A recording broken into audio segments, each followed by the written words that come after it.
Welcome to this compilation of 5 intriguing classic science fiction short stories. I'll be narrating Restricted Tool by M.B. Morehart Jr., Felony by James Causey, Man of Distinction by Michael Shaara, Security Plan by Joseph Farrell, and Welcome Martians by Evan Hunter. So sit back, relax, and enjoy. Restricted Tool by Malcolm B. Morehart Jr. Narrated by William Skye. Finders keepers is an unwritten law, but the gadget Clark accidentally found had a special set of rules governing its use by whom, and when. Richard Clark loaded his shotgun. He glanced up the canyon, grey and misty under a cold dawn sky. A cottontail darted from a nearby bush and bounced away. Clark's gunsights followed in a weaving line after his bobbing target. Before he could draw a bead, the rabbit vanished behind a distant scrub oak. Clark stalked him quietly. He knew he'd bag this one without trouble, but any others around him would take cover at his first shot. His boots crunched loudly on gravel. At the sound, the rabbit sprang into the open and zigzagged toward a thicket.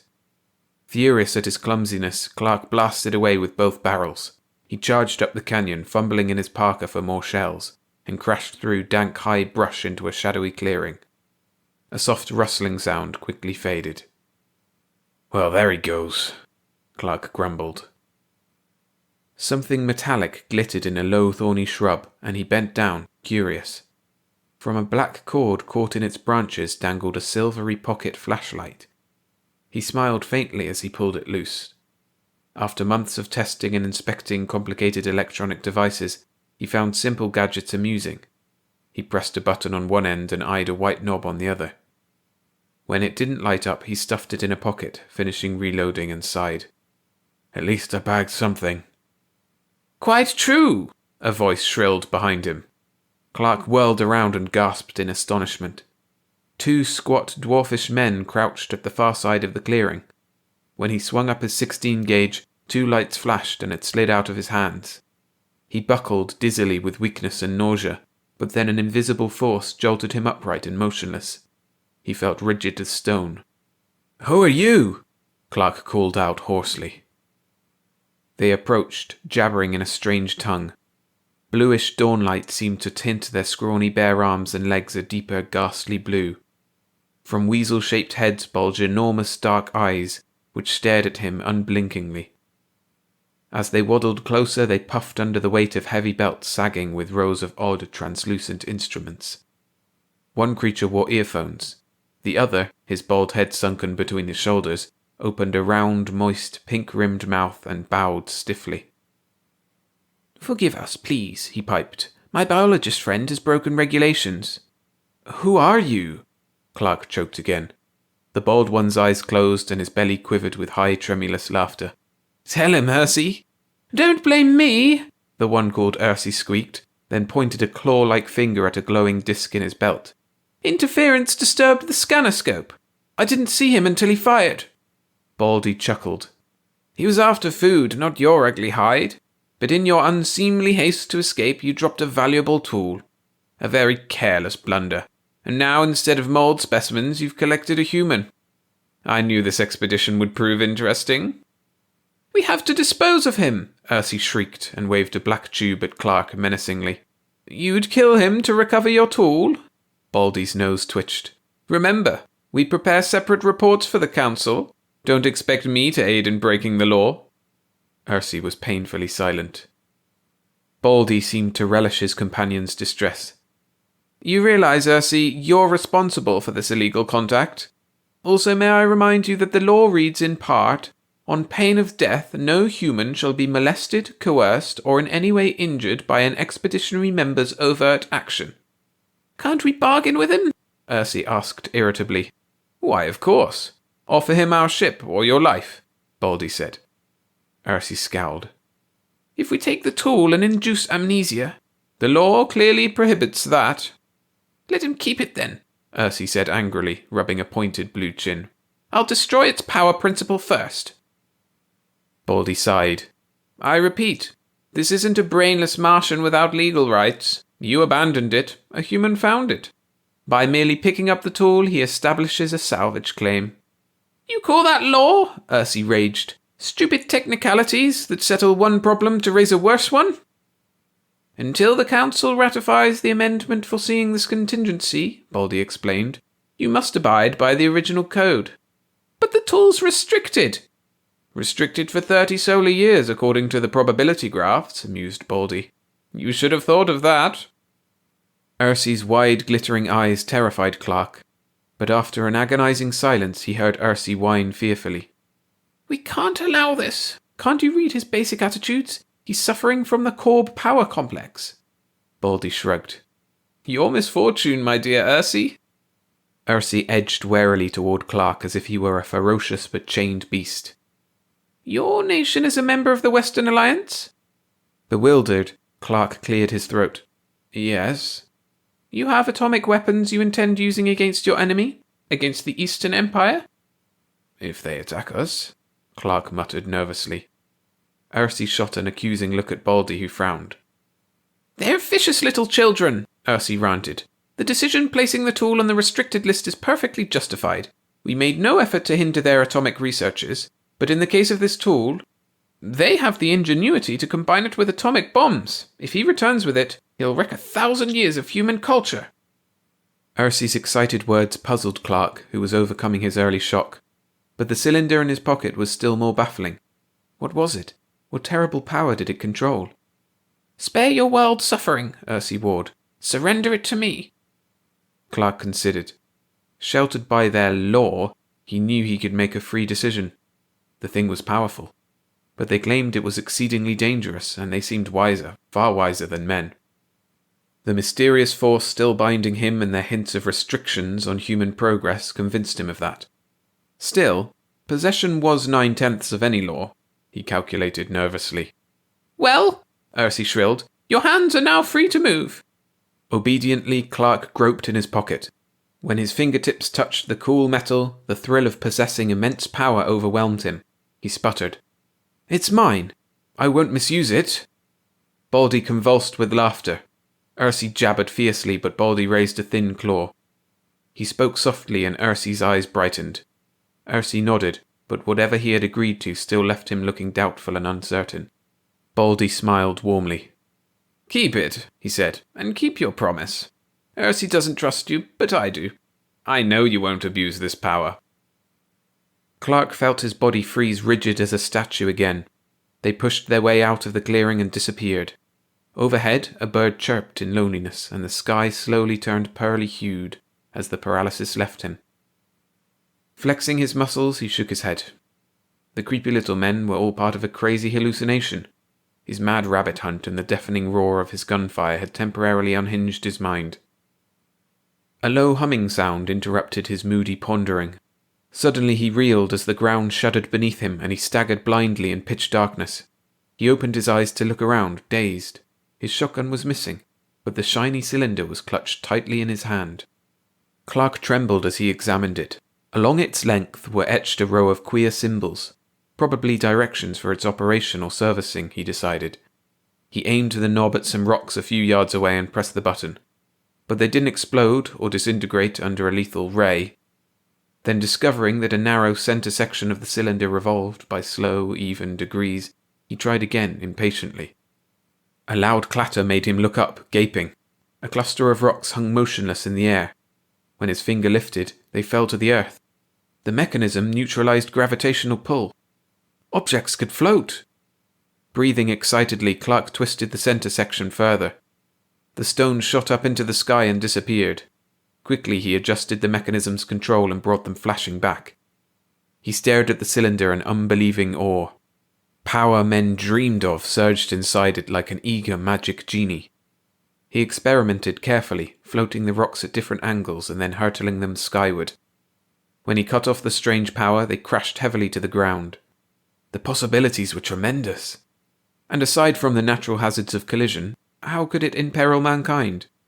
Then, as a thin cloud of dust billowed up from the fallen rocks, a vision of its war potential burst upon him. Clumsy, costly rockets with a single payload were obsolete. Atomic bombs could be showered almost instantly on any enemy. "I know you won't abuse this power." Clark recalled Baldy's hopeful, trusting words and grinned. No, he wouldn't abuse it. He realized the aliens had not understated its deadliness. No matter how the military pressed him, he wouldn't permit its use for mass bombings in the coming war. Not unless the enemy really threatened to overrun the world. He left the clearing and headed down the canyon. When Clark reached the mouth of the canyon, he frowned. Out on a green meadow, a farmer drove a tractor, busily ploughing deep furrows for a new crop. A trim ranch house in the distance gleamed in the morning sunlight. Funny. Earlier, when he had crossed the field, he hadn't noticed a sign of civilization. But it had been nearly dark then. He strolled casually down to a rude stone wall and watched the tractor churn toward him. The farmer waved. He jolted to a halt, cut the engine, and wiped a red bandana over his wrinkled, sweating face. Clark glanced down at his own shabby clothes and rubbed a rough, bristly chin. If he looked like a bum, his brief demonstration would seem all the more amazing. "Pretty hot work, eh?" Clark greeted him. "Yep," the old farmer nodded as he drank from a canteen. Clark grinned. History would record this man as the first person to actually witness a degravitator at work. Clark studied the unploughed side of the meadow, then pointed at a large, half-buried boulder. "You'll have a little work there, mister. I think a Clark farm helper will do the trick." The farmer gave him a puzzled look. Clark calmly beamed the rock. At first it strained up and down, but finally wrenched free. He floated it up in a slow arc, then deliberately dropped it with a heavy thud. Clark chuckled as the farmer tried to hide his astonishment with a poker face. "That for sale?" he asked shrewdly. Clark laughed heartily. "Not this one. I'll make a fortune manufacturing these little babies." "How do you figure that?" Clark frowned at the farmer's indifference. "Can't you see its possibilities? I just showed you." "That's no good for farm work," the farmer said, reaching under his tractor seat. He raised what resembled a snub-nosed automatic. "This here's a real beauty. Had this general-purpose degrav for 2 years and no trouble yet." He squeezed the trigger and the boulder skimmed across the field. "That looks like an old Harley single drive you got there," the farmer said. "What do? Recondition it and pep up the atomic pile?" Stunned, Clark swallowed hard. The old farmer leaned over his wheel in curiosity. "Those old-timers are pretty scarce. I remember when the first model came out about 20 years ago, just after the war ended." "After the war?" Clark stammered. His mind spun in dizzy, sickening whirls. Degravitators were commonplace farm tools? Where was he? Then suddenly he knew the meaning of his strange blackout and Baldy's sly words. "I know you won't abuse this power." How could he? Their super science had catapulted him past the war years into the future. The old farmer said gently, "Tell you what, son, the wife's been nagging me for a pocket degrav to move furniture around the house. I'll give you a $5 for it and a square meal. You look kind of pale." Felony by James Causey. Vogel started with crossword puzzles and worked his way up to man's greatest enigma.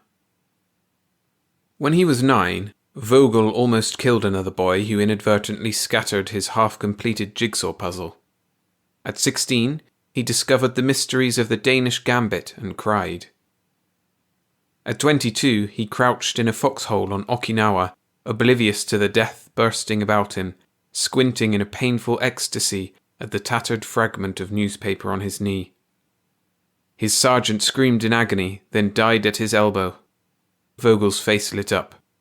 "Slay," he said happily, scribbling. As crossword puzzles go, it had been a toughie.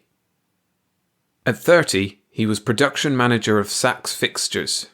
His men hated him. The general manager loved him. Tall, gaunt and ruthless, he could glance at any detail print and instantly pinpoint the pattern of final assembly, total man-hour budget and fabrication lead time. Once, he made a mistake. On a $40,000 job lot, he estimated too high on production scrap. When the final assemblies were completed, they had 2 feet of bulb extension left over. It disturbed him. He spent that evening in his den brooding over chessmen. His wife left him alone. Next day, he hired Amenth. Personnel called that morning and apologized. No experience, but amazing shop aptitude. He's coming down to you for an interview. I want, Vogel said into the phone, 3 benchmen, by noon, with shop experience. Personnel was sorry. Vogel snarled and hung up. Hello, please, sir, said a voice. Vogel stared, icily. Meekness cowered in front of his desk. Meekness in the form of a small bird-like person with beseeching amber eyes. I am Amenth, he said, cringing. Vogel eyed the olive skin, the cheekbones, the blue-black hair. A wetback, he said. 3 men short and they send me wetbacks. You know sheet metal, Buster? I am not of the understanding, Amenth offered. Experience, no. He beamed. Aptitude, yes. Fighting apoplexy, Vogel took him out into the shop.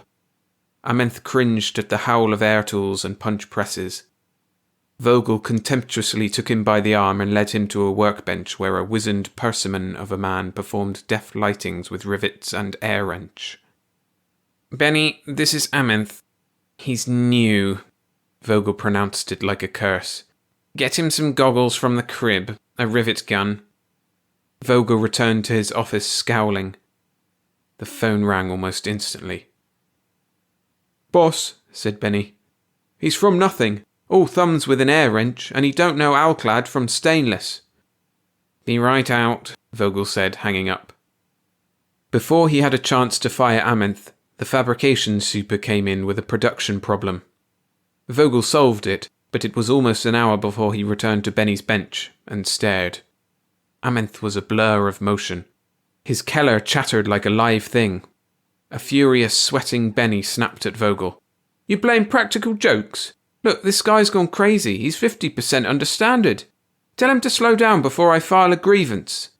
Amenth beamed. I am of the aptitude, he said. A queer, deep tingle went through Vogel, the crystal delight of challenge he felt when confronted by an apparently impregnable fianchetto. That was the first day. A week later, Vogel was compiling a progress report from completed shop travellers.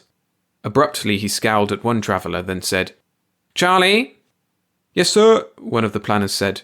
Why didn't these galley panels go out for drop hammer? Charlie peered at the form and whistled. Somebody must have changed the planning sheet. Get me the story. Charlie went hurriedly out into the shop. Some time later he returned with a pale, dazed look. It's this guy in assembly, he said. Name is Amenth. He didn't even read the traveller, just looked at the attached detail print and decided to mitre the edges, then reverse the flange with a weld. He threw the completed part on Vogel's desk. Go ahead, check those tolerances, he said whitely. Right on the money. Vogel walked over to a calculator and figured. There was a dreamy expression in his eyes. He said softly, All fabrication in our own shop. A net saving of 93 cents per unit, or $800 total. I believe you planned this item, Charlie. Vogel fired him. That same afternoon, Amenth came into the office on Vogel's order. Sir? Don't you know how to read a traveller? Vogel asked sternly. It was a lucky accident. Amenth looked terrified. I just read the print. And did what seemed logical. Statement, then a very quiet question. What happened to your accent? The little man looked blank. Vogel took a slow, deep breath. I've got a material planning job open, he said tightly. $3.50 to start. Interested? For a moment he thought Amenth would lick his hand. The little man took to planning sheets like a duck to water. He pored feverishly over blueprints, turning out travellers in a steady flood. Vogel watched him. He went over to personnel, requested Amenth's employment application, read it and scowled. It was a masterpiece of anonymity. Birthplace, New York. Former occupation, labourer. Hobbies, none. He memorised Amenth's address and returned the application. Vogel always ate lunch in the office with his expediters. That noon, 2 of them got into an argument about the planets. I say there is life on Mars, Pete Stone insisted stubbornly. When the polar ice cap melts, the water runs along the canals and traces of green from growing vegetation can be spotted. Which proves nothing, Harvey Lamb yawned. Lamb was chief expediter. Man couldn't live there anyway. There's not enough oxygen. You would be amazed, Amenth said quietly, at the adaptability of man. Vogel set down his thermos and leaned forward.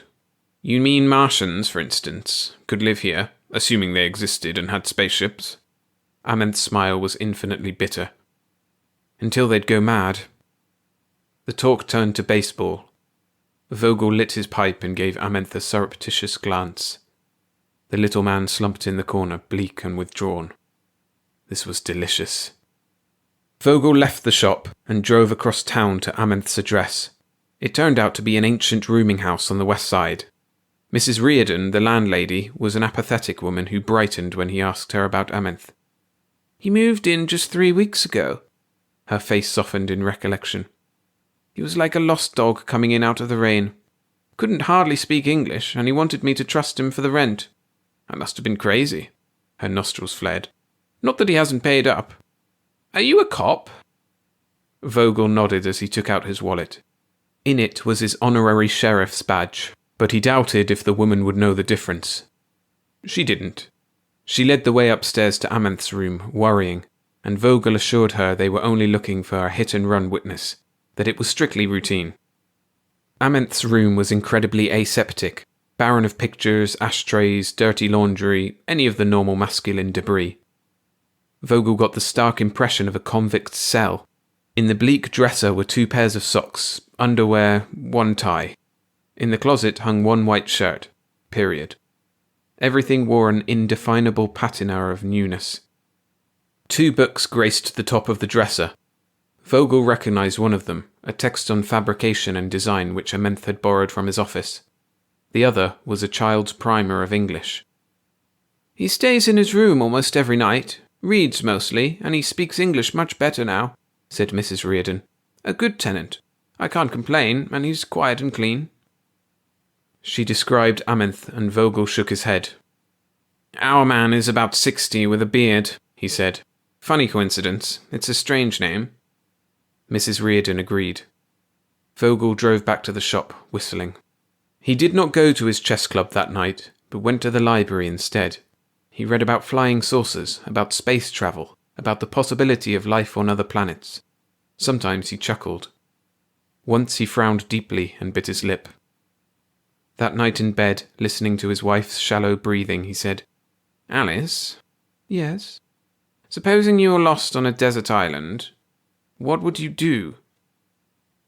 I'd build a raft, she said sleepily. Vogel smiled into the darkness. Next day he made a systematic tour of the stockroom, scanning the racks of completed sub-assemblies, the gleaming fixture components, the rows of panels, brackets, extrusions, all waiting like soldiers to march from the stockroom into final assembly. Vogel suddenly grunted. There, half hidden behind a row of stainless steel basin assemblies, was a 9-inch bowl. He examined it. The bowl was heavy and shiny. There was no part number stamp, and the metal was not alclad, not stainless, not cad nor zinc. 5 small copper discs had been welded to the lower flange. Vogel carefully scraped off a sample with a file. Then he replaced the part in the stock rack and went into his office where he placed the sample in an envelope.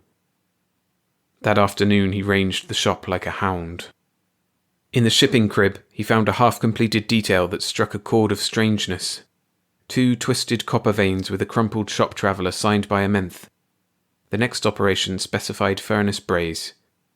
Vogel squinted at the attached detail print. It was a current job number.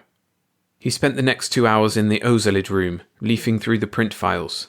The job number called for a deep freeze showcase, and there were exactly 207 detailed drawings involved. Not one of them matched the print in shipping. After an almost silent dinner at home, he sat smoking his pipe, waiting for the phone to ring. It rang at 8. It's Platinum, Carstairs said. Tim Carstairs was a night shift chemist. Anything wrong, Mr. Vogel? No, Vogel paused. Thanks, Tim. He hung up, glanced at his fingers. They were shaking. You, Alice said, look ready to call mate in 3. I'm going over to the shop, he said, kissing her. Don't wait up. He was not surprised to see the light on in the parts control section. Amenth was writing planning sheets. "I don't believe we authorized overtime," Vogel told him mildly, hanging up his coat. "Just loose ends." Amenth's smile was nervous. "Tying up these burden charts. I'm on my own time." "Thought I'd set up next month's budget." Vogel sat at his desk. "By the way, what did you do before you came here?" "Odd jobs." Amenth's lips twitched. "Your family live on the coast?" Sweat glistened on the little man's forehead. No. My folks passed on years ago." Cat and mouse. "You've done good work lately," Vogel yawned, studying the progress chart on the wall.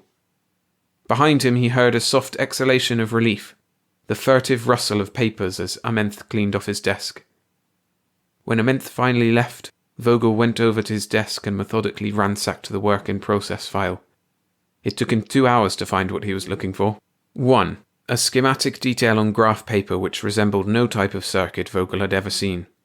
2. 14 completed shop travelers on which were typed clearly, "Call Amenth upon completion." That was not unusual. Most expediters wanted to be notified when a hot part hit inspection. The unusual part was that no inspection stamp had been placed opposite the final operation of inspect, identify, return to stock. Ergo, Amenth had inspected and stocked the parts himself. 3. A progress chart with dates, indicating 4 detail parts still remaining in fabrication. Final assembly date, tomorrow. The following afternoon, Vogel sat alone in the conference room. The door opened and Amenth came in. "You sent for me, sir?" "Sit down, Amenth. Let's talk a while." Amenth sat down uneasily. "We're considering you for promotion," Vogel said, silencing the little man's protest with a deprecating wave. "But we've got to know if you're ready. Let's talk about your job." Amenth relaxed. They talked shop for a few moments, then Vogel opened a folder, took out his watch. "Very good," he said. "Now, let's check your initiative potential." As Amenth stiffened, Vogel reassured him. "Relax. It's a routine association test." For the next 10 minutes, he timed Amenth's responses with a stopwatch. Most of the words were familiar shop words, and most of the responses were standard. "Job. Escape," Amenth said instantly. "Blueprint. Create. Noise.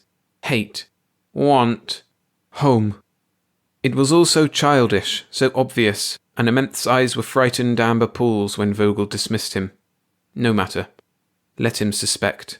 Vogel studied the reaction results with grim amusement. Outside, the shop roared. And Amenth's travellers sped their rounds. Issue material, shear to size, form on break, weld per print, miter, drill, inspect, stock. One by one, the strange details were being formed, finished, to lie inert in the stockroom, to await final assembly. Assembly. Of what? Tonight was project completion. Midnight. Vogel stood in darkness, leaning against the wall. He was tired. He had maintained this vigil for 3 hours. His right leg was numb, and he started to shift position, then froze as he heard footsteps. 3 aisles over, a light exploded, blindingly. He held his breath. From outside in fabrication came the muffled clang of drill press and power brake, the sounds of the night shift. He waited. 3 aisles over, something moved. Someone fumbled in the stock bins, collecting shaped pieces of metal, grunting with the effort of piling them on the salvage bench, now panting with impatience while assembling the parts. There was a hammering, a fitting together, a flash of light, a humming of power, and finally a sob of relief. Vogel's hand slipped into his coat pocket and grasped the gun. He moved silently. Amenth stood at the salvage bench, adjusting studs and connecting terminals. Vogel stared at the final assembly. It was a helmet, a large silvery helmet connected to a nightmarish maze of wiring mounted on a rectangular plastic base. It hummed, although there was no visible source of power. Amenth put on the helmet with a feverish haste. Vogel chuckled. Amenth stood motionless. Then, as his hand darted toward a stand, Vogel said sharply, "Don't!" Amenth stared at the gun. "Take it off!" Vogel's voice was iron. Amenth slowly took off the helmet. His eyes were golden with tears. "Please," he said. Mars or Venus? Vogel said. Which? Neither. You could not grasp the concept. Let me go, please. Where? Vogel prodded. Another dimension? You would call it that, the alien whispered. Hope brightened his face. You want something? Wealth? Power? It was the way he said the words, like a white trader offering his aborigine captors glass beads to set him free.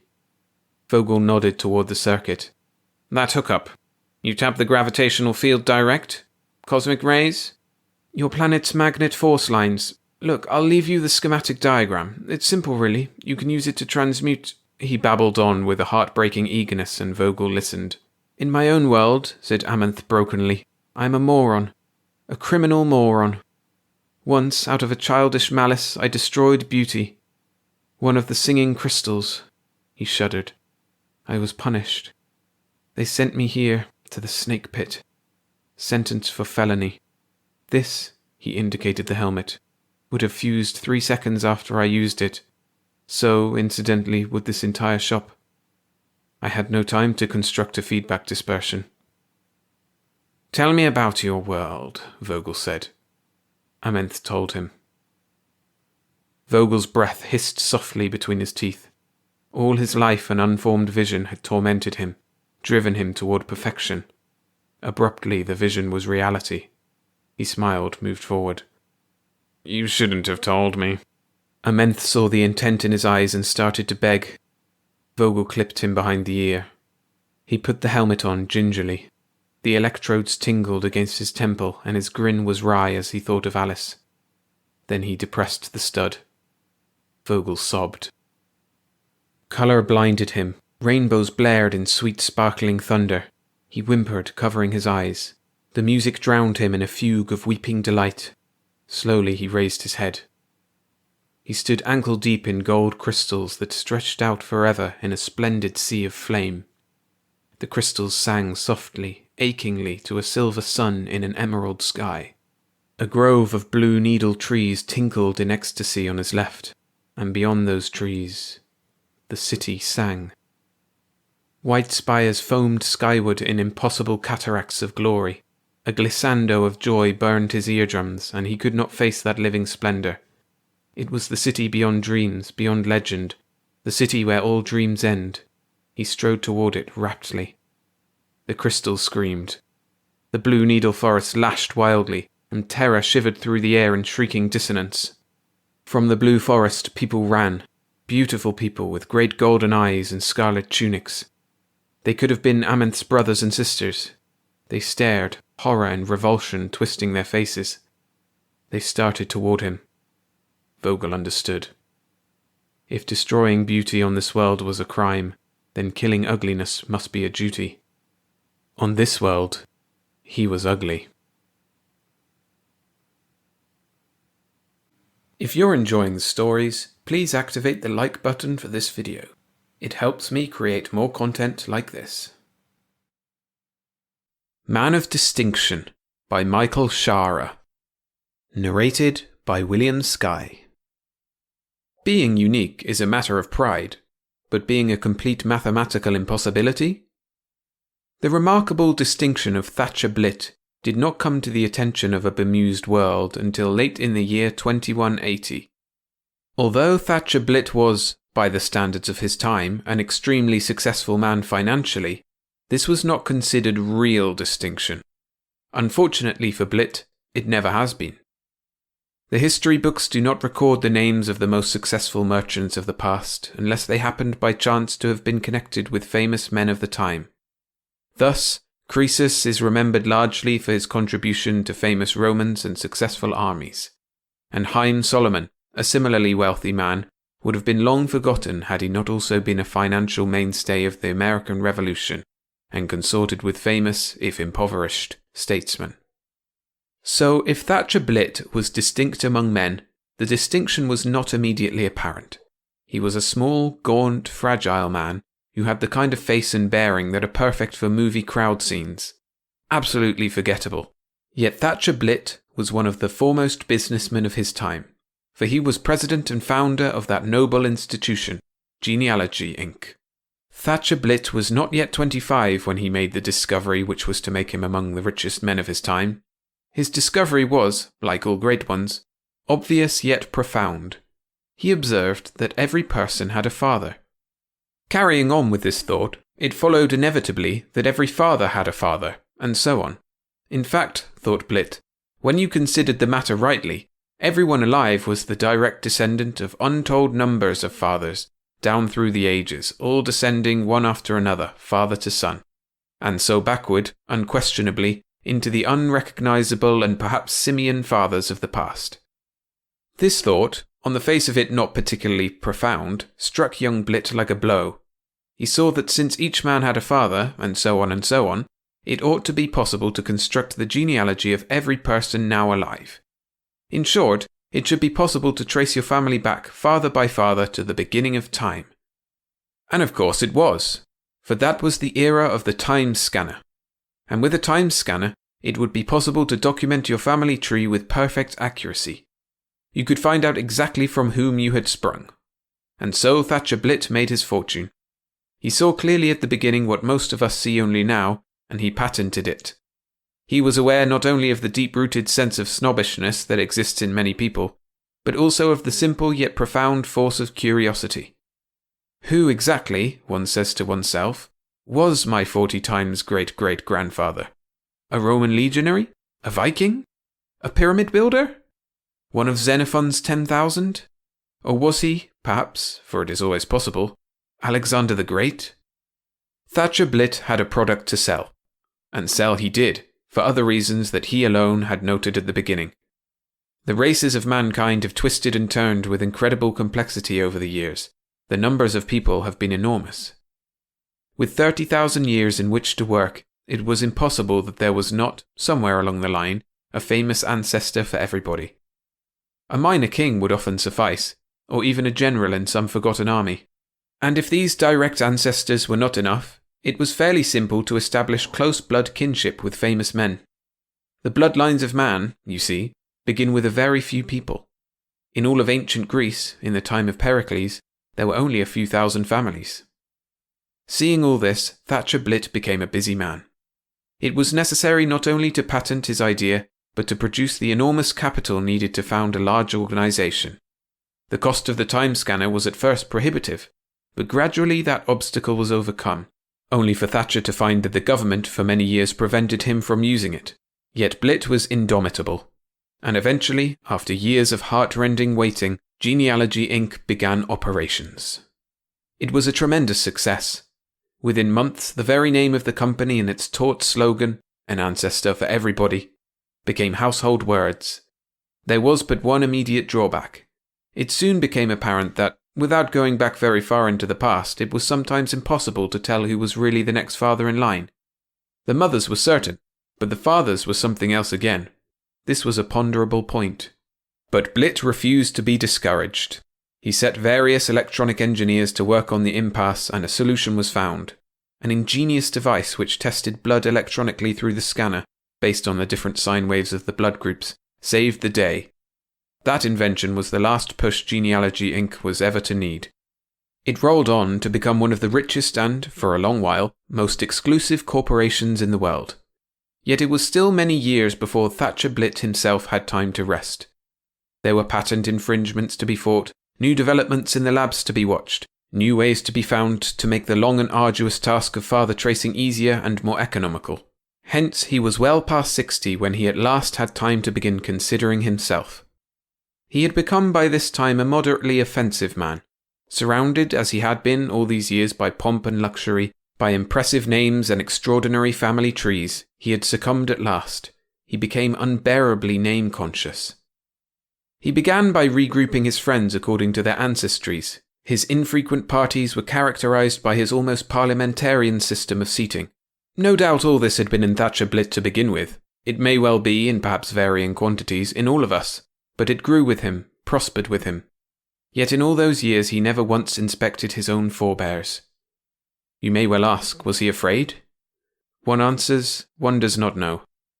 But at any rate, the fact remains that Thatcher Blitt, at the age of 67, was one of the few rich men in the world who did not know who exactly their ancestors had been.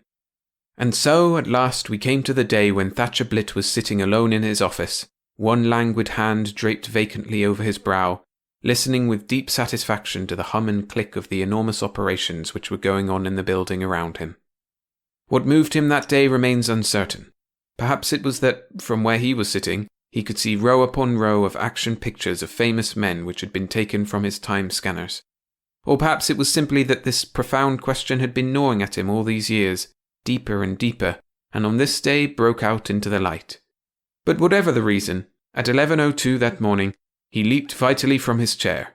He summoned Cathcart, his chief assistant, and gave him the immortal command. "Cathcart!" he grated, stung to the core of his being. "Who am I?" Cathcart rushed off to find out. There followed some of the most taut and fateful days in the brilliant history of Genealogy Inc. Father tracing is, of course, a painstaking business, but it was not long before word had begun to filter out to interested people. The first interesting discovery made was a man called Blot, in 18th century England. No explanation was ever given for the name's alteration from Blot to Blitt.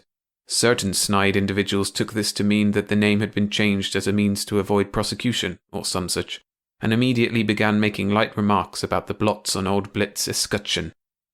This Blot had the distinction of having been a wine seller of considerable funds. This reputedly did not sit well with Thatcher Blitt. Merchants, he snapped, however successful, are not worthy of note. He wanted empire builders. He wanted, at the very least, a name he had heard about, a name that appeared in the histories. His workers furiously scanned back into the past. Months went by before the next name appeared. In 9th century England, there was a wandering minstrel named John, last name unprintable, who achieved considerable notoriety as a ballad singer before dying an unnatural death in the boudoir of a lady of high fashion. Although the details of this man's life were of extreme interest, they did not impress the old man. He was, on the contrary, rather shaken. A minstrel, and a rogue to boot. There were shake-ups in Genealogy Inc. Cathcart was replaced by a man named Jukes, a highly competent man despite his interesting family name. Jukes forged ahead full steam past the birth of Christ, no relation, but he was well into ancient Egypt before the search began to take on the nature of a crisis. Up until then, there was simply nobody. Or to be more precise, nobody but nobodies. It was incredible. All the laws of chance were against it, but there was actually not a single ancestor of note. And no way of faking one, for Thatcher Blitt couldn't be fooled by his own methods. What there was simply an unending line of peasants, serfs, an occasional foot soldier or leather worker. Past John the ballad singer, there was no one at all worth reporting to the old man. This situation would not continue, of course. There were so few families for men to spring from. The entire Gallic nation, for example, a great section of present-day France, sprang from the family of one lone man in the north of France in the days before Christ. Every native Frenchman, therefore, was at least the son of a king. It was impossible for Thatcher Blitt to be less. So the hunt went on from day to day, past ancient Greece, past Jarmo, past the wheel and metals and farming, and on even past all civilization, outward and backward into the cold, primordial wastes of northern Germany. And still there was nothing. Though Jukes lived in daily fear of losing his job, there was nothing to do but press on. In Germany, he reduced Blitt's ancestor to a slovenly little man who was one of only 3 men in the entire tribe, or family, one of 3 in an area which now contains millions.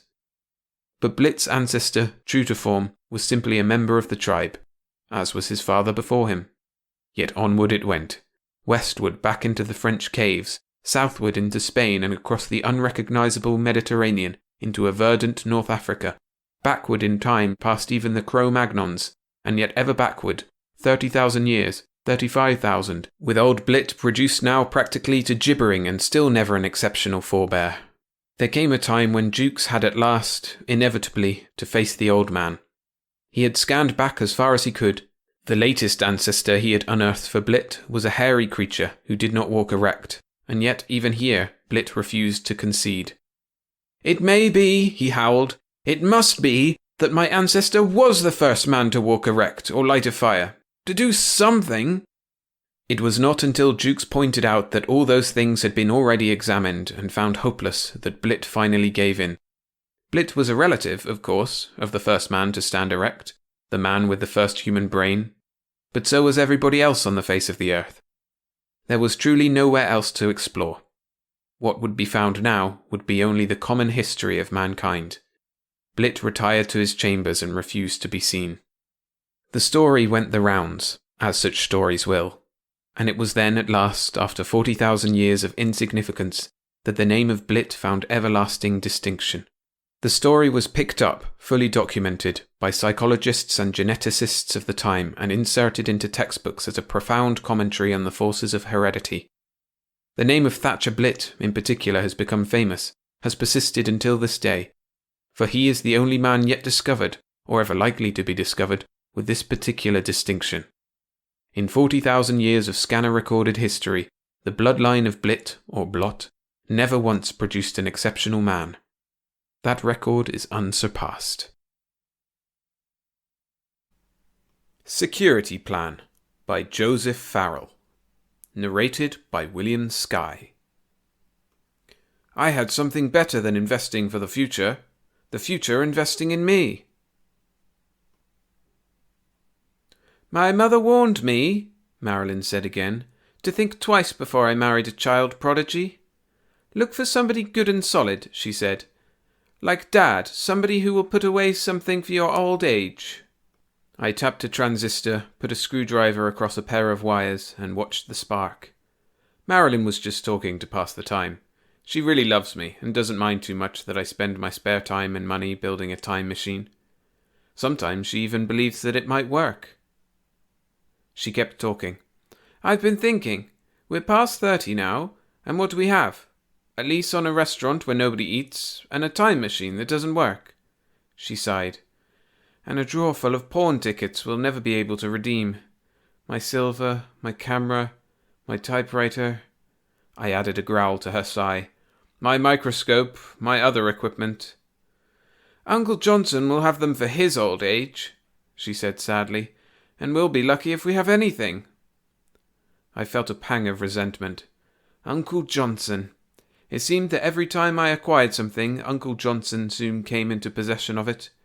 We'd been kids together, although he was quite a few years older, a hulking lout in the 6th grade, while I was in the 1st, and I graduated from grammar school a term ahead of him. Of course, I went on to high school and had a college degree at 15, being a prodigy. Johnson went to work in his uncle's pawn shop, sweeping the floor and so on, and that's when we started calling him Uncle. This wasn't much of a job, because Johnson's uncle got him to work for almost nothing by promising he would leave him the pawn shop when he died. And it didn't look as if much would come of this, because the uncle was not very old, and he was always telling people a man couldn't afford to die these days, what with the prices undertakers were charging. Before I had even started to shave, I had a dozen papers published in scientific journals, all having to do with the nature of time. Time travel became my ambition, and I was sure I saw a way to build a time machine. But it took years to work out the details, and nobody seemed interested in my work, so I had to do it all myself. Somehow I stopped working long enough to get a wife, and we had to eat. So we ran this little hash house and lived in the back room, and at least we got our food wholesale. And Johnson's uncle fell down the cellar stairs and split his skull open. So Johnson became the owner of a thriving business after giving his uncle a simple funeral, because he knew his uncle wouldn't have wanted him to waste any more money on that than he had to. But we have a time machine, Marilyn said fondly. That's something Johnson would give us a lot on, if it worked. We almost have a time machine, I said, looking around at my life's work. Our kitchen was the time machine, with a great winding of wires around it to create the field I had devised. The doors had been a problem that I solved by making them into switches, so that when they were closed, the coils made the complete circuit of the room. Almost, I repeated. After 20 years of work, I am through, except for a few small items. I looked at her pleadingly. It will run about $20. Do you think... She didn't care much for the idea, but finally she slid off the wedding ring. You'll redeem this first thing, Ted, before any of the rest of the stuff? I promised and took off at a dead run. Johnson didn't have to inspect the ring. He'd seen it before, and he counted out $20. That was the only item he'd give me a decent price on. He knew I'd be back for it. How's the time machine coming along, Ted? He had a little smirk, the way some people do when they hear I'm building a time machine. Get in touch with Mars yet? I have no interest in Mars, I told him. I plan to make contact with the future, about 30 years from now. And for your information, the time machine is practically finished. The first test will be tonight. He wasn't smirking now, because he never forgot the way I passed him in school, and he had a good respect for my brain. He looked a little thoughtful, only a little, because that's all he was capable of. You get to the future, Ted. Suppose you bring me a newspaper. I'll make it worth your while. I've always treated you fair and square, Ted, now haven't I? I looked over his shelves. Too many of those dust-covered items were mine, and I didn't have to be a telepath to know what he was thinking. Maybe you'd like a paper with the stock market quotations, Uncle? From about 30 years from now, say? The smirk was completely gone now. You get something like that, Ted. I'll pay you. Wouldn't help you out any, because you have nothing to invest. Me now, I could buy something that will keep me in my old age. I'd give you $100 for something like that. I laughed at him. $100? Uncle always had his nerve. He was scowling when I left, still trying to figure out how he could get in on the gravy, because outside of Marilyn, he was the only person who ever thought I might succeed. Marilyn cooked dinner for us while I was putting the final touches on the time machine. Tonight we celebrate, she said. Steak. It smelled wonderful, but the occasional whiff of ozone from my equipment was more exciting. I'd told Marilyn we had about an hour before I could make the test, but with my working faster than I had expected, and her getting behind with the meal, she was just putting the steaks on the table when I was done with the machine. Oh, but let's eat first, Ted, she said. I couldn't eat, after so much work. I stared in fascination at the master switch, the door. This is it, Marilyn. What I've been working toward all these years. She saw the way I felt, and maybe she was a little excited herself. Go ahead, Ted, she told me. I closed the door. There was more ozone and a blurring in the middle of the room. We stepped away from the thickest of the blurring, where something seemed to be gathering substance. The something, we soon saw, was a man sitting in a chair surrounded by strange apparatus, most of which I couldn't guess the purpose of. It was a very young man, when I could see him better, probably 19, wearing bright clothes in what I figured must be the style of 1989. "Man-oh," he said, "this time machine is low Fahrenheit. Oh, Daddy! Right to the bottom. It's the deepest." I blinked. "Parlez-vous français?"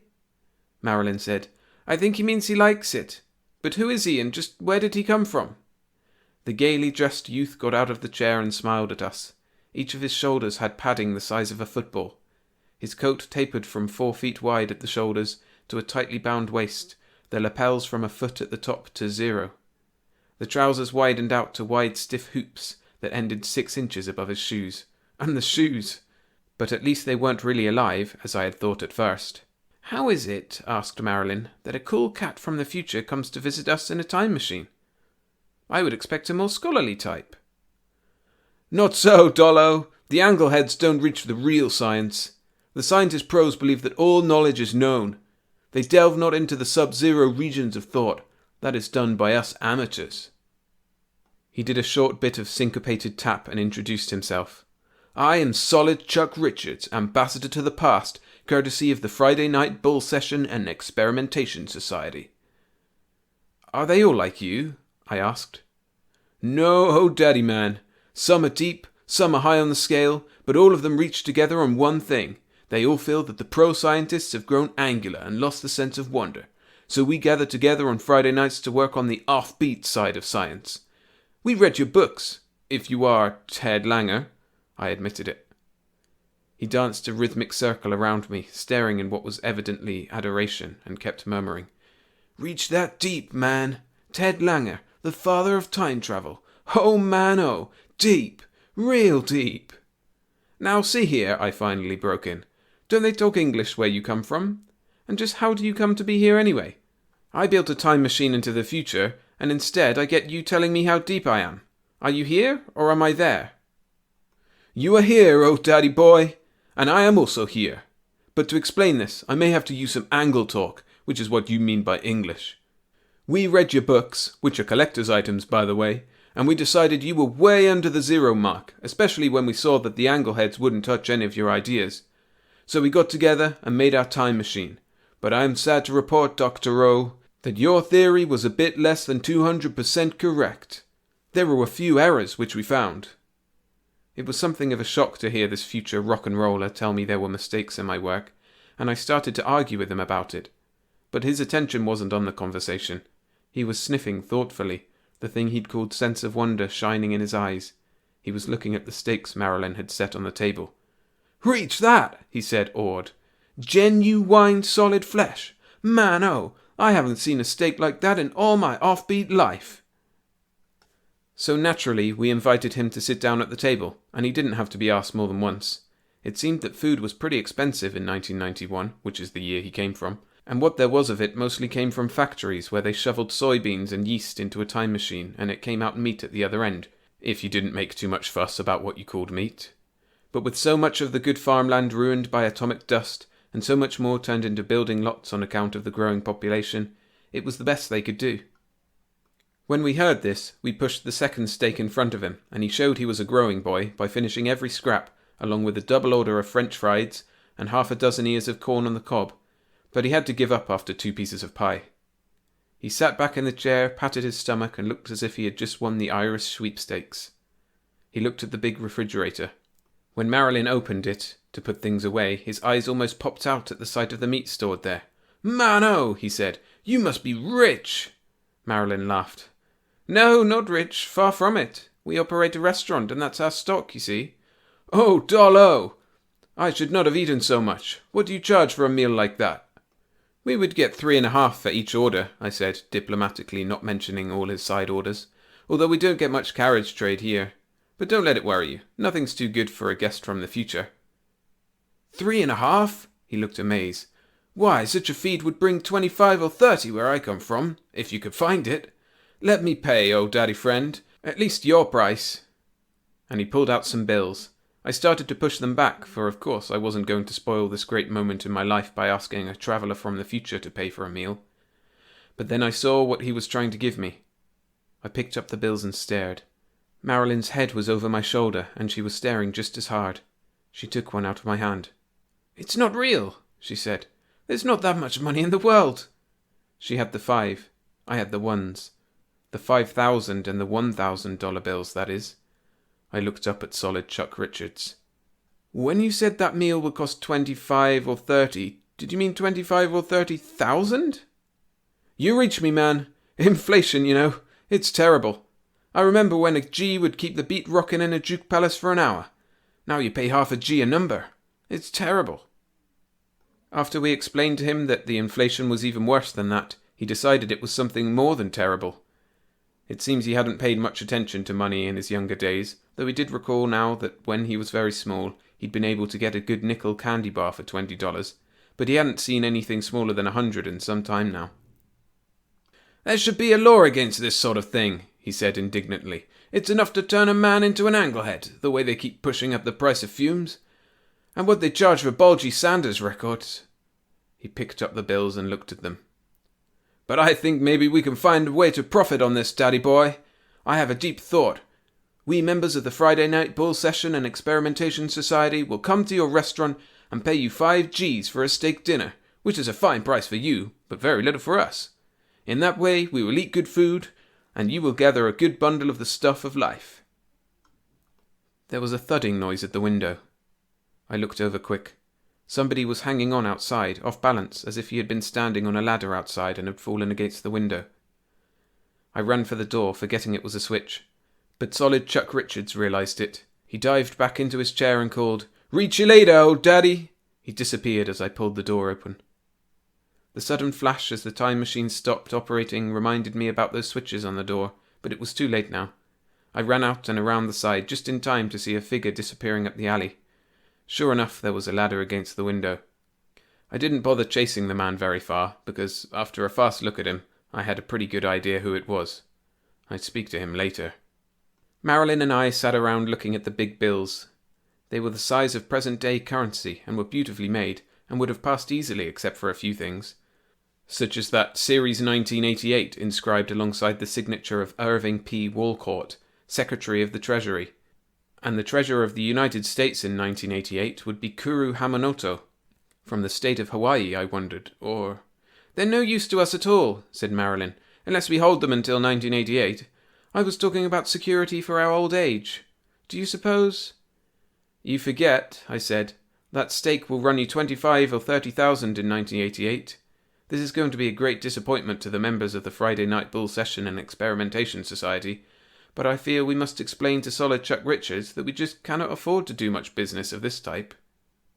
I pushed aside the money and began thinking about some of the things the youth from 1991 had told me. There were holes in my theories, a lot of holes. True, I had succeeded in building a time machine, but I could never go any place in it, because time travel was possible only by travelling from one time machine to another. The amateurs of 1991, knowing from my books, I must remember to write them, that I had built a time machine in 1959, were able to make contact. Solid Chuck Richards was selected by lot from several volunteers to try the machine. I met the other members of the society later and learned that and a number of other things from them. The reason Solid Chuck came back instead of my going forward made solid sense. I could see it now. My time machine had never existed in 1991. His had existed in 1959, or at least its parts had. I could overcome that problem, if I had the full power of the sun for several minutes to work with, and a way to handle it. Then I could change things so that my time machine would have existed in the future. Even the verb tenses were going wrong on me. These amateur experimenters, it seemed, were considered a bit on the crackpot side, taking such pseudoscience as mine seriously. Not knowing enough science to realize that the ideas I wrote about were impossible, as any professional scientist would have, they followed them through. They tried to get in touch with me in their time, but I wasn't available, which saved me another paradox. Suppose I had joined the society and come back as a volunteer. But it was encouraging to know the reason I was going to be unavailable in 1991. Marilyn and I had gone on a second honeymoon, on the first commercial passenger liner to Mars. And so, I told her, you don't have to worry about security in your old age. Tickets to Mars must cost a few $1 trillion. We won't be poor. Marilyn was still looking at the currency of the future. We will be, she said, if we keep selling steak for the price of soybean hamburger. By the way, Ted, I wonder who that was at the window. The answer came to me then. I put the bills into my pocket and kissed her. We will not have to eat soybean hamburger, old doll, and I will take you to Mars for your second honeymoon, as soon as they start passenger service. I am going out to make a down payment on the tickets right now. Uncle Johnson took the glass from his eye. He looked very tense, like a fisherman with a prize catch on a very thin line. It's good, he said, and his voice trembled a little. I suppose your time machine worked? Surprised, are you, Uncle? Yes, but I see your situation, Ted. You, of course, can't afford to hold these for 30 years. Now, I can, and I'll be glad to help you out by taking them off your hands. Naturally, I have to hold them a long time. So, let's say $20 1,000? Let's not say that. I took the bill from his hand. I figure 50 is a fair price. There'll be lots more, Uncle. And as you say, I'm always broke and cannot afford to put them away for my old age. But running the time machine is expensive, and I can't afford to take less than 50. He looked as if he were going to snatch the bill right out of my hand, he was so eager. All right, Ted, I realize there are expenses. 35. We compromised on 40. But I want a promise, he said emphatically. I'm to be the only one you sell these bills to. You reach me, oh uncle. I handed him the bills. You're deep, man. Real deep. Real deep in the hole, that is. He mortgaged his house and his regular inventory to buy up all the money I began taking in. Once we redeemed the wedding ring and all the other articles, I got to feeling mellow and even a bit grateful. He'd started me in business, so to speak. I couldn't stick him with all those millions that would just about buy him a helicab ride to the poorhouse in 1988. So when Marilyn and I got just as deep in the black, because the society members gave us some books on stock market statistics, I started giving Uncle tips every now and then. Not free, of course. I asked for half, and we settled on 70-30. With that, plus the ones I bought, both for now and the long pull, I guess we're the only people living today who can be sure of having a second honeymoon on Mars. Although solid Chuck Richard tells me he hears Mars is overrated, there not being a juke on the whole planet, and even if they were, you couldn't jump to any decent kind of beat in that low gravity. I wouldn't say so to solid Chuck Richards, but that sounds like absolute zero to me. Welcome, Martians, by S.A. Lombino, also known as Evan Hunter. Narrated by William Skye. Only one question seemed important in this huge space venture. Who was flying where? The only sound was the swish of the jets against the sand as the big ship came down. Slowly, nose pointed skyward, a yellow tail streaming out behind the tubes, it settled to the ground like a cat nuzzling its haunches against a velvet pillow. Dave Langley peered through the viewport. "I feel kinda funny," he said. A tremor of excitement flooded through Cal Manner's thin frame. "Mars," he whispered. "We made it." Gently the fins probed the sand, poking into it. Cal cut the power and the big ship shuddered and relaxed, a huge metal spider with a conical head. Cal peered through the viewport, his eyes scanning the planet. Behind him, Dave shrugged into a spacesuit, gathered up his instruments. "I'll make the tests," Dave said. "Keep the starboard guns trained on me." Cal nodded. He walked Dave to the airlock and lifted the toggles on the inner hatch. Dave stepped into the small chamber and Cal snapped the hatch shut.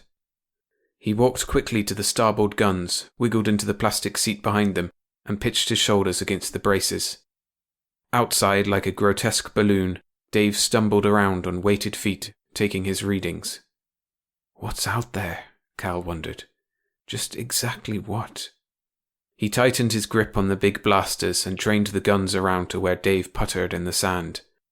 Dave suddenly stood erect, waved at Cal, and started lumbering back toward the ship. Cal left the guns and went to the airlock. He stepped into the chamber, closed the toggles on the hatch behind him, and twirled the wheel on the outer hatch. He was ready to move back into the ship again when Dave stepped through the outer hatch, his helmet under his arm. "It's okay, Cal. Breathable atmosphere. And the pressure is all right, too." Cal let out a sigh of relief. "Come on," he said. "Get out of that monkey suit, then we'll claim the planet for Earth."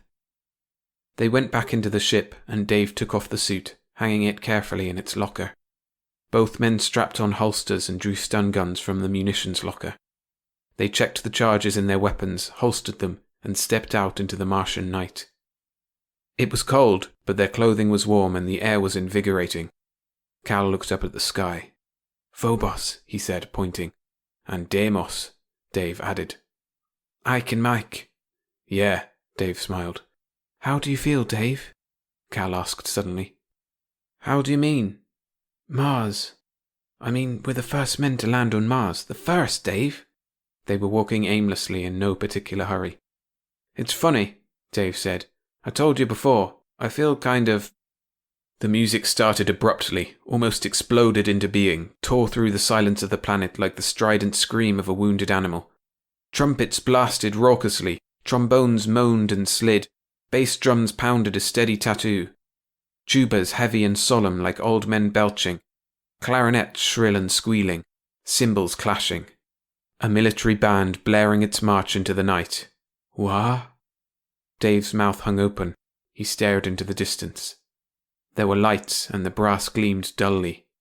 A group of men were marching toward them, blowing on their horns, waving brilliant banners in the air. "People," Cal said. "And music.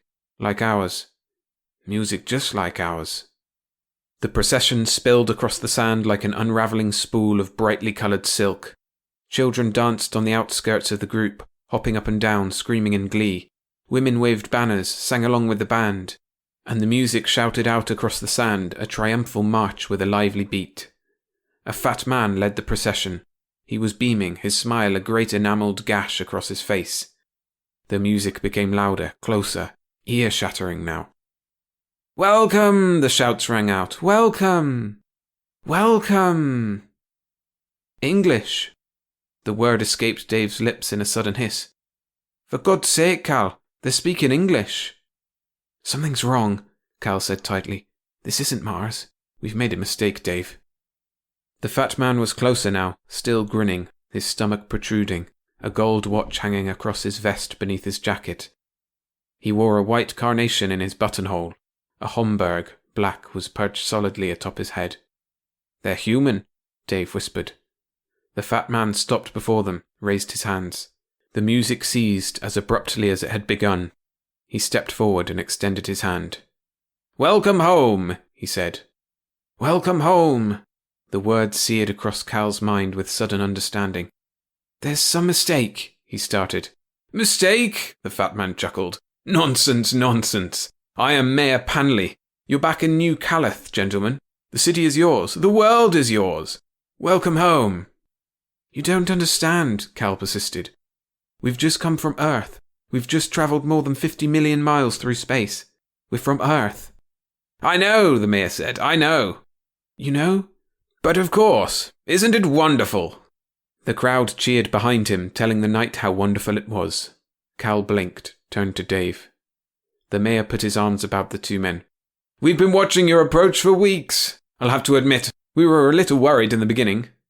"Worried?" The mayor began chuckling again. "Why, yes. Not that we didn't think you'd make it, but there were some who... here are the television trucks now." The trucks wheeled across the sand, just like the thousands of trucks Cal had seen back on Earth. The television cameras pointed down at them, and the men stood behind them with earphones on. "Smile, smile," the mayor whispered. Cal smiled. Dave smiled too. "Ladies and gentlemen," Mayor Panley said to the cameras, "it is the distinct honour of New Calith." The crowd raised their voices, drowning out his voice. The banners waved, yellow, red, blue, orange. "Welcome, welcome, welcome. The distinct honour of New Calith to be able to welcome home Bobby Gallus and Gary Dale." "Gallus, Dale," the voices sang. "Gallus, Dale. Gallus, Dale." "Just a second," Cal interrupted. "You don't understand at all. Those aren't our—" "4 years in space," the mayor continued. 4 years among the stars.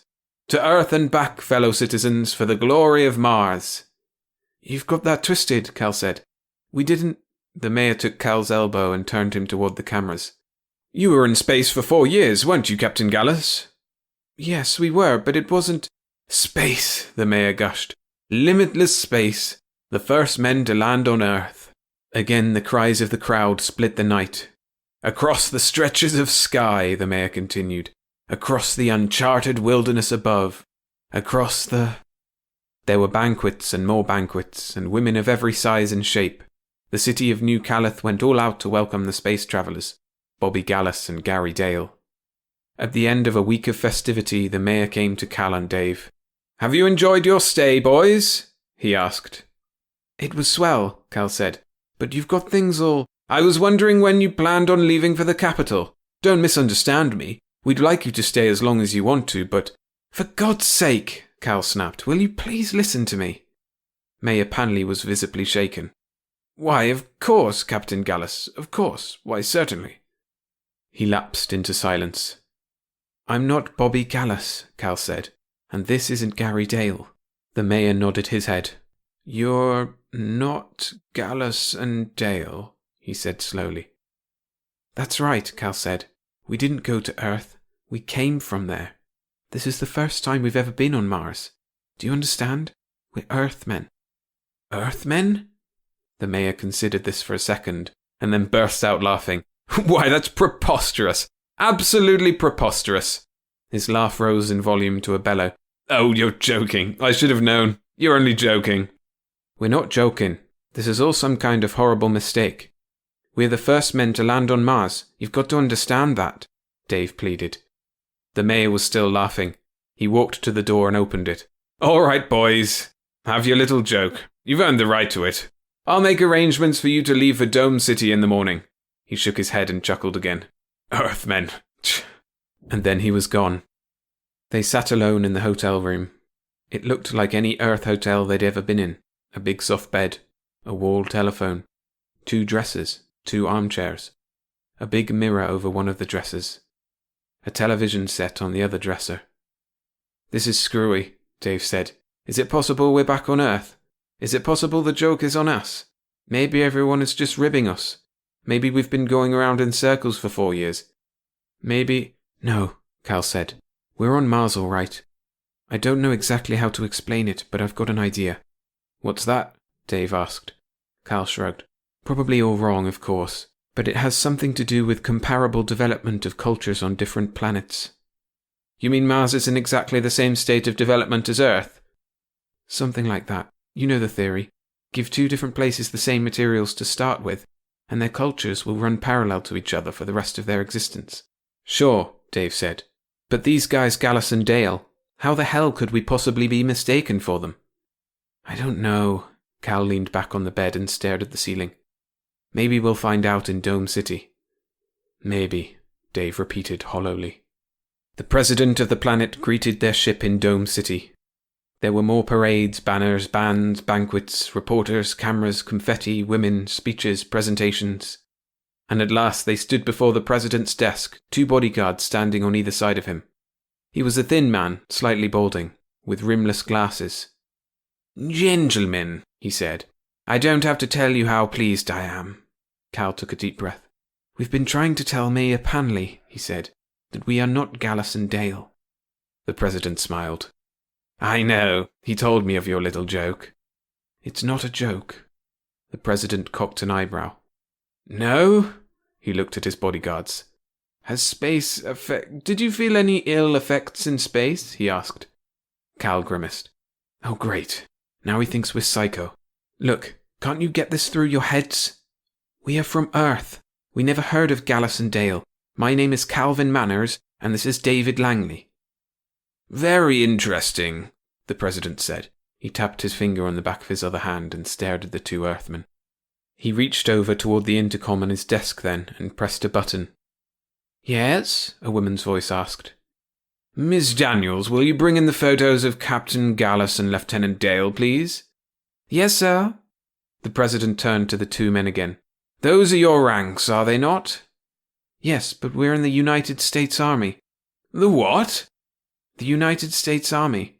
The United States is a country on Earth. Really? Now we're getting somewhere. What else does Earth have? What is it like? Are the inhabitants intelligent? Yes, we are. We're Earthmen. Can't you understand that? I think you're carrying this joke a little too far, gentlemen. A joke is a joke, but we've spent millions of dollars on your trip. Really, this is no time for banter. Cal opened his mouth, ready to protest, just as the outside door swung wide. An attractive blonde in a smart suit stepped into the room and walked to the president's desk.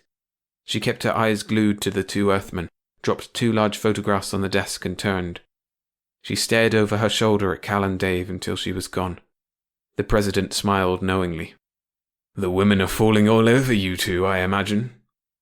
We're both married, Cal said dryly. We don't care for all this. Married? The president was shocked. I thought we'd distinctly chosen unmarried men for the job. Strange. We've got wives on Earth, Dave said. Aha, the president said. Then they are intelligent beings. Pity, pity. A twinge of anticipation curled up Cal's spine. Pity? Why a pity? Why do you say that? Well, you know, surely you realized this was the only flight we could afford. What? For the meantime, anyway. We may attempt another flight in 50 years, 60 perhaps, maybe more. But you've already proved space travel, Captain Gallus. The achievement is ours. All we need now is money to... Damn it, I'm not Captain Gallus, Cal shouted. And we've got to get back to Earth. I've got a kid, Mr. President. He's 6 years old and... Cal stopped abruptly. Oh, this is all nonsense. Why am I arguing with you? Can't you understand that we are Earthmen? What do we have to do to prove it? The president sighed and turned over the photographs on the desk. They were glossy prints of two men in uniform. They were young men in khaki, smiles on their faces. One man looked exactly like Calvin Manners. The other strongly resembled David Langley. Here are your photographs, the president said. This is you, Captain, and you, Lieutenant. They were taken before the trip. You're younger, of course. Cal stared at the photograph. It could have been he. The nose was a little sharper, perhaps, and the face thinner. But it could have been he. It could have been he. It's a freak accident, he shouted. A coincidence in two parallel cultures. He saw the look on the president's face then. It was a cold look and a suspicious one. Cal stopped speaking, sweat staining the armpits of his uniform shirt. The president grinned again. That's better. I understand the strain of space, gentlemen, but we must be practical, mustn't we? He paused. Shall we talk about Earth now? The only sound was the swish of the jets against the grass as the big ship came down. Slowly, nose pointed skyward, a yellow tail streaming out behind the tubes, it settled to the ground like a cat nuzzling its haunches against a velvet pillow. In the distance, the lights of New York danced crazily, gleaming from 1,000 spires that scratched the sky. The radios blared forth excitedly, and the police cars screamed through the night as they rushed to City Hall to pick up the mayor. Inside the ship, Gary Dale peered through the viewport. "I feel kind of funny," he said. A tremor of excitement flooded through Bobby Gallus's thin frame. "Earth," he whispered. "We made it." Thanks for watching and listening to this video. For more science fiction and fantasy stories like these, make sure to subscribe to this channel and check out the videos appearing on screen now.